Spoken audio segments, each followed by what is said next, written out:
আসসালামু আলাইকুম। যে যেখান থেকে দেখছেন সবাইকে ধন্যবাদ।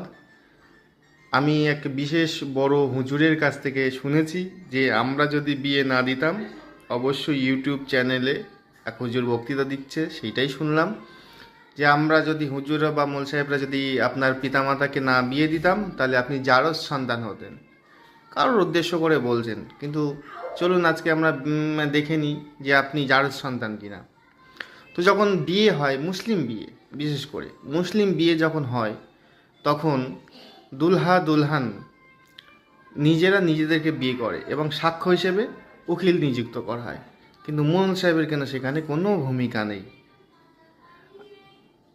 মেয়েটা বলল কবুল, ছেলেটা বলল কবুল, একে অপরকে ভালোবেসে বিয়ে করে নিল এবং সাক্ষ্য থাকলো কে? উকিল। বিয়ে হয়ে গেল। মোল সাহেব এবার হাত তুলে দোয়া করলেন, বা কেউ হাত না তুলে খুতবা পড়লেন।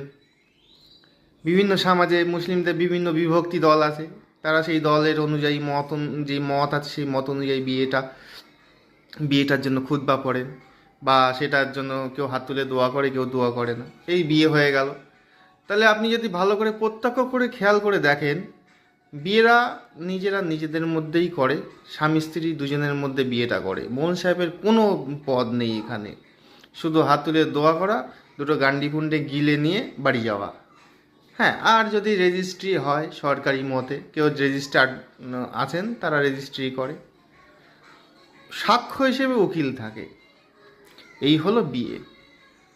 তো এই কথাটা বহু দূর পর্যন্ত ওই হুজুর যে বললেন যে আমরা মোল সাহেবরা বা হুজুরা না থাকলে জারজ সন্তান হতেন, এই কথাটা বহু দূর পর্যন্ত চলে যায়। তাহলে বিয়েটা ধরুন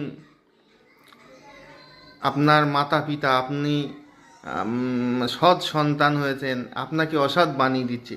এরা অসৎ বানিয়ে দিতে পারে, এরা যখন তখন আপনার আমলকে বাজে করে দেবে, আবার অন্য আমলকে হঠাৎ করে বাড়িয়ে চাড়িয়ে এমন করবে যেন আপনি জান্নাতে প্রবেশ করে যাবেন। এরা এইভাবে ফিতনা বাঁধায়। যেমন শোনেন না, দোয়া করে কবরে গোলাপ ফুলের বাগান বানিয়ে দেয়, বেহেশতের বিছানা বালিশ দিয়ে মাথায় শুইয়ে দেয়। জানি না কিভাবে গোলাপ ফুলের বাগান কবরে হয়, এরম এমন বলতে বলতে ওরা বেফাঁস কথাবার্তা বলতেই আছে সমাজে।